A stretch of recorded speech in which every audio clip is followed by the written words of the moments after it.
నోటి చుట్టూర నలుపుతో ఇబ్బంది పడుతున్నారా? నోటి చుట్టూర నలుపుతోటి మీకు కాన్ఫిడెన్స్ దెబ్బతింటుందా? క్వాలిటీ ఆఫ్ లైఫ్ తగ్గుతుందా? అలాంటప్పుడు ఎందుకొచ్చింది? ఏ విధమైన ట్రీట్మెంట్స్ తీసుకోవచ్చు? మనకి ఎలాంటి జాగ్రత్తలు తీసుకోవాలి అనే దాని గురించని ఇవాళ తెలుసుకుందామండి. నా ఈ ఇన్ఫర్మేషనల్ అవేర్నెస్ వీడియో మీకు మీ అన్ని ప్రశ్నలకి, సందేహాలకి జవాబిస్తుందని ఆశిస్తున్నానండి. నేను మీ doctor Raj Kireet, Celestee skin laser and hair clinic Jubilee Hills మరియు కోకాపేట్లో chief and founder dermatologist and hair transplant సర్జన్గా ప్రాక్టీస్ చేస్తున్నాను.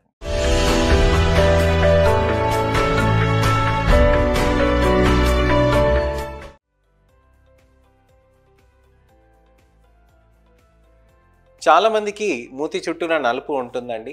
మూతి చుట్టూన నలుపు అనేది మనకి చాలా కామన్ సంకేతం అండి, కామన్ ప్రాబ్లం కూడా. కామన్ ప్రాబ్లం ఎందుకు ఉంటుంది అని అంటే చాలా మందికి స్కిన్ అలర్జీస్ అనేటివి ఉంటాయండి. స్కిన్ అలర్జీస్ కానీ, వంశపారపరంగా ఆస్తమా ఉండటం కానివ్వండి, సైనసైటిస్ కానివ్వండి, డ్రై స్కిన్ కానివ్వండి, ఇతరత్ర ఎగ్జిమాస్ కానివ్వండి, వీటన్నిటి వల్ల కూడా మూతి చుట్టూరా నలుపు అనేది రావచ్చు. పిగ్మెంటరీ డిమార్కేషన్ లైన్స్ అని కూడా ఉంటాయి. పిగ్మెంటరీ డిమార్కేషన్ లైన్స్ అని అంటే నోటి చుట్టూరా ఈ భాగంలో కొద్దిగా నలుపు అనేది ఎక్కువగా ఉంటుంది. కొంతమందికి కంటి చుట్టూరా కూడా ఇక్కడ ఈ భాగం వరకు కూడా నలుపు ఉంటుందండి. దాన్ని పిగ్మెంటరీ డిమార్కేషన్ లైన్స్ అని అంటాం. మీరు చెయ్యి ఇలా చాపి మీరు చూసుకున్నారనుకోండి, ఒక భాగంలో మనకి తెల్లగా ఉంటుంది, ఇంకో భాగంలో మనకి నలుపుగా ఉంటుంది. ఒక ఇమాజినరీ లైన్ అనేది అంటే ఒక గీతలాగా మనకి ఇక్కడ ఇలా ఒకటి ఉంటుంది అనమాట. ఆ గీతలాగా ఉన్న దగ్గర మనం చూస్తే ఒక బార్డర్ లాగా, అంటే ఒక బార్డర్కి ఆ లైన్కి యువతల తెలుపుగా ఉంటుంది, యువతల నలుపుగా ఉంటుంది, చామంచాయ రంగులైనా ఉండొచ్చు. దీన్నే పిగ్మెంటరీ డిమార్కేషన్ లైన్స్ అని అంటాం. ఇక్కడ ఎలా అయితే మనకి డిమార్కేషన్గా చూస్తుందో, ఒక లైన్ గీతలా గీసింది ఉంటుందో, అలానే మూతి చుట్టూరా కూడా మనకు అలా వచ్చే ఛాన్సెస్ ఉంటాయి అన్నమాట. అలానే కాకుండా పెరియోరల్ పిగ్మెంటేషన్స్ ఆస్థమాటిక్స్లో, డ్రై స్కిన్స్లో ఉన్న వాళ్ళకి వస్తుందండి. అది ఎందుకు వస్తుంది అని అంటే, మనకి ఉదాహరణకి ఎప్పుడైనా చర్మం చేతిపైన చిట్లింది అనుకోండి, డ్రై అయింది అనుకోండి, అలాంటప్పుడు ఏమవుతుంది అంటే చర్మంలో అక్కడ డ్రైనెస్ ఉన్నప్పుడు, అక్కడ ఆయిలీనెస్ అనేది మనకి లేనప్పుడు, మనకి తేమ లేనప్పుడు, చర్మంలో మాయిశ్చర్ లేనప్పుడు అక్కడ పగిలిపోయి డల్గా కనిపిస్తుంది. సింపుల్గా మాయిశ్చరైజర్ తీసుకొని ఆ చర్మం మీద మనం పెట్టామనుకోండి, అప్పుడు ఏమవుతుంది, చర్మం కొద్దిగా బ్రైట్గా కనిపిస్తుంది. ఎందుకనంటే అక్కడ మంచిగా హెల్తీగా మారింది కదండి, అందుకోసమని. సో ఇక్కడ డ్రై స్కిన్ అవుతే ఎలా డల్గా అయిపోయిందో, మూతి చుట్టూరా ఉన్న సెన్సిటివ్ స్కిన్ కూడా అలానే అనమాట. మీరు గమనిస్తే కంటి రెప్ప కింద ఉన్న చర్మం ఏదైతే పలచగా ఉంటుందో అండి, ఆ తర్వాత చర్మం పలచగా సెన్సిటివ్గా ఉండేది మూతి చుట్టూరా. మీరు ఎప్పుడైనా చూడండి, స్పైసీ ఫుడ్ తిన్నా, కారం తీసుకున్నా కానీ మీకు ఇక్కడికి అంతా చెమటల్లాగా వచ్చేస్తూ ఉంటుంది అనమాట. ఎందుకనంటే అక్కడ స్కిన్ చాలా సెన్సిటివ్. అదే వేరే చోట తగిలితే మీకు ఎర్రగా అవుతుంది, దురద వస్తుంది, ఇవన్నీ వస్తాయి. కానీ ఇక్కడ జస్ట్ ఆ ఫ్లేవర్ తగలంగానే చెమటలు అనేటివి బాగా విపరీతంగా వస్తాయి. చాలా సాఫ్ట్గా ఉంటుంది, లిప్స్ చుట్టూరా ఉన్నది చర్మం కూడా. అలాంటి సాఫ్ట్గా ఉన్న ఏరియాలోనే మనకి డ్రైనెస్ వల్ల కానీ, లేకపోతే ఇతరితర కారణాల వల్ల కానీ మనకి ఇది వస్తూ ఉంటుంది. సో మూతి చుట్టూరా నలుపు ఉన్నదానికి కారణాలు ఇవ్వండి. ముఖ్యంగా మనం చూసుకోవాల్సింది ఏంటంటే, చర్మంలో మనకి ఏదైతే నలుపు ఉందో దానికి ఖచ్చితంగా మనం ప్రొటెక్షన్ అనేది ఎలా చేస్తాం, ఖచ్చితంగా దానికి మనం ట్రీట్మెంట్స్ అనేటివి ఎలా చేస్తాం అనే దాని గురించి అని ఇప్పుడు తెలుసుకుందాం. మనకి మూతి చుట్టూరా నలుపు కోసమని ఇతరత్ర క్రీమ్స్ కానీ, సీరమ్స్ కానీ ఇవన్నీ చేయకూడదు అనమాట. వీటన్నిటికీ మనం చెయ్యాలి అని అంటే ఖచ్చితంగా మనము ప్రొటెక్షన్ అనేది ఎలా చేస్తాము అని అంటే మాయిశ్చరైజర్ వల్ల. ఎందుకనంటే స్కిన్కి ఇక్కడ ఎపిడర్మల్ బ్యారియర్ అని అంటాం అనమాట. అంటే చర్మంలో పైన పొర, కింద పొర అంటాము. ఈ పైన పొర మనకి ప్రొటెక్షన్ బ్యారియర్ అనమాట. ఇది ఇక్కడ డ్రై అయిపోయింది అనుకోండి, చిట్లిపోతుంది అనమాట. మాయిశ్చరైజర్ చేస్తే మళ్ళీ ఇంటాక్ట్గా అవుతుంది. సో ఈ మాయిశ్చరైజర్ పెడుతూ ఉంటే, ఇంటాక్ట్గా అవుతూ ఉంటే చర్మంలో మంచిగా బెనిఫిట్ అనేది కనిపిస్తూ ఉంటుంది. ఆ డ్రైనెస్ తగ్గడానికని మనం మాయిశ్చరైజర్ విపరీతంగా పెడుతూ ఉండాల్సిన అవసరం ఉంటుంది. నేనైతే చెప్తానండి, సెలిసాఫ్ట్ అనేది మంచి మాయిశ్చరైజర్ మా దగ్గర దొరుకుతుంది.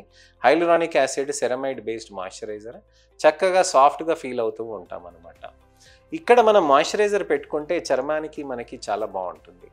చర్మానికి అక్కడ సాఫ్ట్గా కావటానికని ఈ సెలిసాఫ్ట్ ఉపయోగపడుతుంది. దాని తర్వాత మనం క్రీమ్స్ కానీ, సీరమ్స్ కానీ అవి కానీ మనం యూస్ చేయొచ్చండి.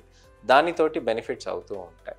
చర్మం పైన మనకు ఉన్న నలుపు తగ్గాలి అని అంటే క్రీమ్సే కాకుండా గ్లూటథైన్, వైటమిన్ సి కూడా తీసుకోవచ్చండి. కానీ నోటి చుట్టూరున్న నలుపు అండర్లయింగ్ రీజన్ తోటి ఉంటుంది కదండి. అంటే ఎటోపీ హిస్టరీ ఉన్నా కానీ, ఎటోపీ అంటే ఆస్తమా, డ్రైనెస్, సైనసైటిస్ అలాంటి ప్రాబ్లమ్స్ ఉన్నప్పుడు వస్తాయి కదండి. అలానే అండర్లయింగ్ ఉన్న కండిషన్ కూడా, డ్రైనెస్ని కూడా కౌంటర్ చేయడానికని మనము లేజర్ టోనింగ్ చేయాల్సిన అవసరం ఉంటుంది అనమాట. లేజర్ టోనింగ్లో బ్లూ లేజర్స్ అని కొత్తగా వచ్చిందండి. దానితోటి చర్మం పైన మనకి మంచిగా బెనిఫిట్ అనేది కూడా ఎక్కువగా ఉంటుంది. ఈ చర్మం పైన ఏదైతే నలుపు ఉందో దానికి మనం మంచి కరిగించుకోవాలనంటే మనం నెమ్మదిగా నెలకు ఒకసారి మనం లేజర్ చేయాల్సిన అవసరం ఉంటుంది. ఈ లేజర్స్ చేస్తున్నప్పుడు మనకి చర్మంలో మంచిగా సాఫ్ట్నెస్ అనేది కూడా రావటానికని మైక్రో నీడిల్ సీరం ఇన్ఫ్యూజన్స్ అని కూడా ఉంటాయన్నమాట. ఈ మైక్రో సీరమ్స్ ఏంటనంటే నేను చెప్తాను కదండి, చర్మం అనేది చాలా పలుచగా ఉంటుందన్నమాట. ఒక పేపర్ కాగితం తీసుకున్నాం అనుకోండి, దాని విడత ఎంత, మన ఏళ్ళ మధ్యలో మనకి సన్నగా ఉంటుందన్నమాట. ఆ సన్నగా ఉన్నదానికి 1,00,000 వంతు సైజులో మన చర్మంలో పైన పొర ఉంటుంది, ఎపిడర్మిస్. ఈ ఎపిడర్మిస్ని దాటుకొని మనకు ఒక చిన్న మైక్రో డ్రాప్లెట్ అనమాట, అంటే చాలా సూక్ష్మంగా ఒక చిన్న చుక్క సీరమ్స్ అనేటివి అక్కడే ఇన్ఫ్యూజ్ చేస్తుంది. ఆ సీరమ్స్ ఇన్ఫ్యూజ్ చేయటంతో మనకి చర్మంలో ఆ గ్లో అనేది బాగా వస్తూ ఉంటుంది. అది చేయటంతో చర్మం లోపలికి మనకి మంచి బెనిఫిట్ అనేది బాగా జరుగుతూ ఉంటుంది. సో ఈ విధంగా మనకి స్కిన్కి అనేది బెనిఫిట్ కావాలి అని అంటే మనకి ఇలాంటి ప్రొసీజర్స్ అనేది చేసుకుంటూ ఉండాలి. గ్లూటథైన్ ఇన్ఫ్యూజన్స్ కూడా ఉంటాయండి, గ్లూటథైన్ ఇంజెక్షన్స్ కూడా ఉంటాయి, లేజర్స్ కూడా చేస్తాము, కొన్ని పీల్స్ కూడా చేస్తాము. ఇవన్నీ చేస్తుంటే కూడా మనకి చర్మం లోపలికి మంచిగా ఉన్న నలుపు బాగా గట్టిగా పేరుకుపోయిన నలుపు కూడా నెమ్మదిగా కరుగుతూ ఉంటుంది. మళ్ళీ ఎన్నిసార్లు చేసుకోవాలి ఇది అని అంటే నెలకు ఒకసారి కానీ 2 వారాలకు ఒకసారి కానీ మనం చేసుకుంటూ ఉండొచ్చు అనమాట. 2 కలిపి చేయొచ్చా అని అంటే సుదూర ప్రాంతాల నుంచి వచ్చిన వాళ్ళకి లేజర్స్తో పాటు మనం ఇది కూడా చేస్తూ ఉంటాం. ఇది చేయటంతో చర్మంలో మనకి కొద్దిగా మార్పు వస్తూ ఉంటుంది. ఇట్టే 2 వారాల్లో అయిపోతుంది, ఇట్టే 2 నెలల్లో అయిపోతుంది అని అంటే అలా కాదండి. దానికి మనకి కొద్దిగా ప్రోటోకాల్లో పద్ధతిగా పాటించి నెలకు ఒక మాట అలా చేసుకుంటూ పోతూ ఉంటే బెటర్ రిజల్ట్స్ అనేటివి మనకు సాధ్యమవుతూ ఉంటుంది. సో ఇదండి విషయం. చర్మంలో మనకున్న నలుపుని, మనకి ఈ విధంగా మనకున్న ప్రాబ్లమ్స్ని దానికి ఏ విధంగా జాగ్రత్తలు తీసుకోవాలి అనే దాని గురించి నేను మీకు వివరించాను. చర్మంలో మనకి మార్పులు మంచిగా రావాలి, ఖచ్చితంగా మార్పులు అనేది చేయాలి అని అంటే ఫస్ట్ మీరు మా దగ్గరకు వస్తే మీ స్కిన్ని అనలైజ్ చేసి అసలు ఏ విధంగా మార్పులు చేయాలి, ఏ విధంగా జాగ్రత్తలు తీసుకోవాలి, అసలు డయాగ్నోసిస్ ఏంటి అనేది మీ స్కిన్ అనాలిసిస్ చేసి నేను చెప్పగలుగుతానండి. మీరు ఆన్లైన్లో సీరమ్స్ తీసుకొని డైరెక్ట్గా వాడేసుకుంటాను, ముఖం పైన ఒక సీరం పెట్టేసుకుంటాను, క్రీమ్ పెట్టేసుకుంటాను, తెల్లగా అయిపోతామని చాలామంది అపోహలు పడుతూ ఇష్టం ఉన్నట్టుగా వాడేస్తూ ఉంటారు, అనవసరమైన ప్రాబ్లమ్స్ ఫేస్ చేస్తూ ఉంటారు. స్టిరాయిడ్ క్రీమ్స్ అనేటివి చాలామంది తీసుకొని వాడుతూ ఉంటారండి. నా దగ్గర పేషెంట్స్, క్లయింట్స్ నేను చూస్తున్నానండి. స్టిరాయిడ్ క్రీమ్స్ పెడుతూ చర్మం పైన నలుపుని తగ్గుతుందని ఆశతోటి అలానే కంటిన్యూ చేసేస్తున్నారు. దాంతో కూడా ఆ నలుపు అనేది తగ్గి ఇంకా ఎక్కువ సెన్సిటివ్గా మారి నల్లగా అయిపోతూ ఉంటుంది. చాలా డ్యామేజ్ అయిపోయి వస్తూ ఉంటారండి ఆ స్టిరాయిడ్ క్రీమ్స్ కానీ, బ్యూటీ పార్లర్ క్రీమ్స్ కానీ, ఫైజా వైట్నింగ్ క్రీమ్స్ కానీ, పర్ల్ బ్రైట్నింగ్ క్రీమ్స్ కానీ, వీటన్నిటితోటి చర్మంలో చాలా డ్యామేజ్ అవుతున్నాయి నేను చూస్తున్నానండి. బయట కాస్మెటిక్ ఇంగ్రీడియంట్స్ ఉంటాయండి, కానీ కొంతవరకే అది మీకు పని చేస్తుంది, కానీ అది కరెక్ట్గా మీకు సెట్ అవుతుందా లేదా అనేది కూడా మనకు తెలియదు అనమాట. అలా చేయటంతో మనకి చర్మానికి మనకి బాగా ఇబ్బందికరంగా మారుతూ ఉంటుంది. అందుకోసం నేను సజెస్ట్ చేస్తానండి, ఫస్ట్ మీరు స్కిన్ మా దగ్గర చూపించుకున్నాకనే ఏదైనా చేయొచ్చు. క్రీమ్స్ అనేటివి మీరు బయట అడపదడపగా మీ ఫ్రెండ్స్ ఇచ్చి ఇదిగోండి ఇది వాడుకోండి అని అన్నారు, తెల్లగా అయిపోతున్నారని అంటే మీరు నిజంగానే తెల్లగా అయిపోతున్నారు క్రీమ్ పెట్టంగానే వారం రోజుల్లో అని అంటే తప్పకుండా దాంట్లో స్టిరాయిడ్ క్రీమ్ ఉన్నట్టుగా మీరు దాన్ని అది ఉపయోగించకూడదండి. మీరు మాయిశ్చరైజర్స్ మీ ఫ్రెండ్స్ ఇస్తున్నారనుకోండి, మంచి సన్ స్క్రీన్, మంచి మాయిశ్చరైజర్ ప్రయత్నం చేయొచ్చు. దానికి ఏమైనా ప్రాబ్లం అయిందనుకోండి సెటిల్ అయిపోతుంది, మీకు మందులు వాడుకుంటే సెటిల్ అయిపోతుంది. కానీ అదే పనిగా మీరు మందులు మాత్రం ఆన్లైన్లో తీసుకొని చేయకండి. నా దగ్గరికి ఒక అమ్మాయి వచ్చిందండి, వాళ్ళ అమ్మాయి ఇద్దరు కలిసి వచ్చారు. వాళ్ళు చర్మం పైన ఆన్లైన్లో దొరుకుతున్నాయని చెప్పి పీల్స్ తీసుకొని చర్మం పైన పెట్టేశారు. ఛాతి పైన, వీపు పైన పెట్టేసేటప్పటికి అదంతా కాలిపోయింది, చర్మం అంతా నల్లగా అయిపోయింది. దయచేసి నేను నా ప్రజలకి, వీక్షకులకి, సబ్స్క్రైబర్స్కి రిక్వెస్ట్ చేస్తున్నానండి, మీరు ఏదో అడపదడపగా నాకు దగ్గరలో ఉన్న వాటిని సొల్యూషన్స్ తీసుకుంటానని అలా ప్రయత్నాలు చేయకండి. మీరు మా దగ్గరకు వచ్చి, మీరు మా క్లినిక్ వస్తే తెలుస్తుంది ఎంతమంది డాక్టర్స్ పని చేస్తున్నారు, ఎంతమంది మనము అసలుకి కష్టపడి చేస్తున్నాము ఈ చర్మానికి, జుట్టుకి, వెంట్రుకలకి ప్రాబ్లమ్స్ ఉన్నదానికి సొల్యూషన్స్ ఎంతవరకు వీలవుతుందో అంతవరకు చేయటానికని మా వంతు ప్రయత్నం మేము చేస్తాం. సైంటిఫిక్గా అనలైజ్ చేసి సైంటిఫిక్ విధానంగా మనం చూసుకొని దానికి ఆ విధంగా చేయాలనేది మా ఉద్దేశం. సో మీకు ఇవాళ నోటి చుట్టూర నలుపు గురించి అని నేను మీకు చెప్పానండి. పెరి ఓరల్ డర్మటైటిస్ అని కూడా ఒక కండిషన్ ఉంటుందండి, సెబోరిక్ మెలనోసిస్ అనే కండిషన్ కూడా ఉంటుంది. మూతి చుట్టూర నలుపే కాకుండా ముక్కు దగ్గర ఉన్న నలుపు నుంచి ఈ భాగంలో నలుపు ఉన్నదాన్ని సెబోరిక్ మెలనోసిస్ అని అంటాం.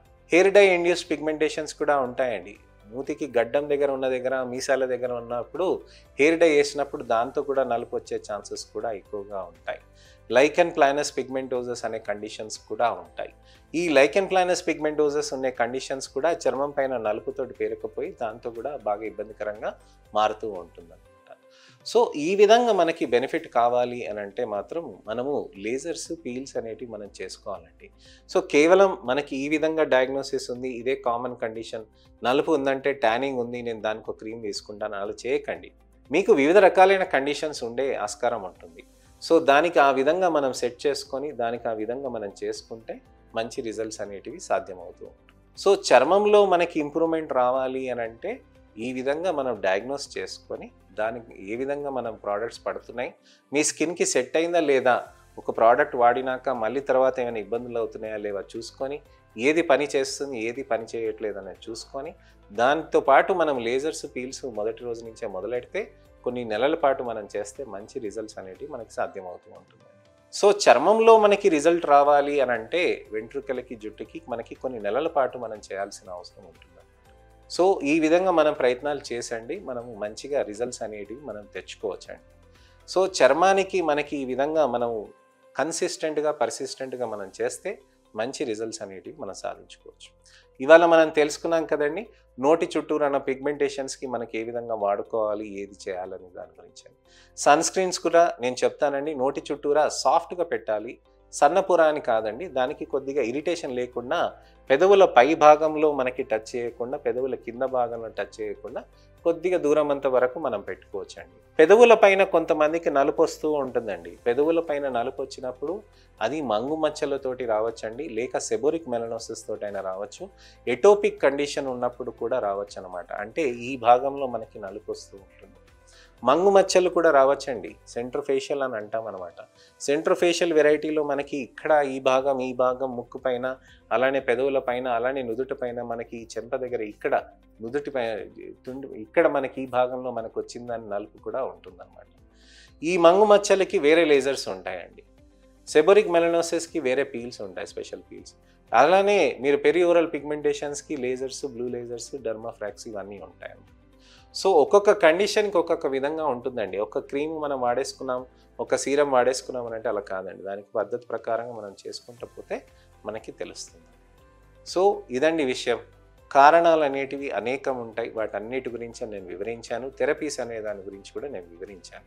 లేజర్స్, డర్మాఫ్రాక్ కానివ్వండి, ఇవన్నీ చాలా సేఫ్గా ఉంటాయండి. చర్మానికి బాగా మంచి రిజల్ట్స్ అనేటివి ఉంటాయి అన్నమాట. మీకు ఇతరత్ర అపోహలు కానీ లేక మీకు సందేహాలున్నా, ఎటువంటి ప్రశ్నలున్నా తప్పకుండా మీరు నా కామెంట్ సెక్షన్లో పెడితే కొన్ని టాపిక్స్ సజెస్ట్ చేసినా వాటిని నేను తప్పకుండా తీసుకొని నేను చెప్తానండి. మీ సందేహాలకి, అపోహలకి, మీ కామెంట్స్కి తప్పకుండా నాకు సమయం కుదిరినప్పుడు టెక్స్ట్ రిప్లై, వీడియో రిప్లై తప్పకుండా చేస్తానండి. అలానే ముఖ్యమైన విషయం అండి, మీరు నా ఛానల్ని సబ్స్క్రైబ్ చేసుకొని నోటిఫికేషన్ బటన్ నొక్కితే తప్పకుండా నెక్స్ట్ ఇన్ఫర్మేషనల్ అవేర్నెస్ వీడియోతోటి నేను మళ్ళీ మీ ముందుకు రాగలుగుతాను. అలానే చాలా రిక్వెస్ట్ చేస్తానండి, మీరు షేర్ చేయండి వీడియోస్ని. మీరు మీ మిత్రులకి, శ్రేయభిలాషులకి, అమ్మ నాన్నకి, అక్క చెల్లెలకి, అన్న తమ్ముళ్ళకి ఎవరికైనా కానీ వీడియోస్ని షేర్ చేయండి. మీ పిల్లలకైనా సరే షేర్ చేసి ఎటువంటి జాగ్రత్తలు ఉన్నాయి అనే దాని గురించి అని చేయండి. నా రిక్వెస్ట్ ఏంటంటే మీరు నా అవేర్నెస్ క్యాంపెయిన్లో పాలు పంచుకుంటూ వీడియోస్ని షేర్ చేసి అందరినీ అవేర్నెస్లోకి చేయండి. నెక్స్ట్ వీడియోలో మళ్ళీ కలుస్తానండి. నేను మీ doctor Raj Kireet, Celestee skin laser and hair clinic, Jubilee Hills మరియు కోకాపేట్లో chief and founder dermatologist and hair transplant సర్జన్గా ప్రాక్టీస్ చేస్తున్నానండి. నమస్తే.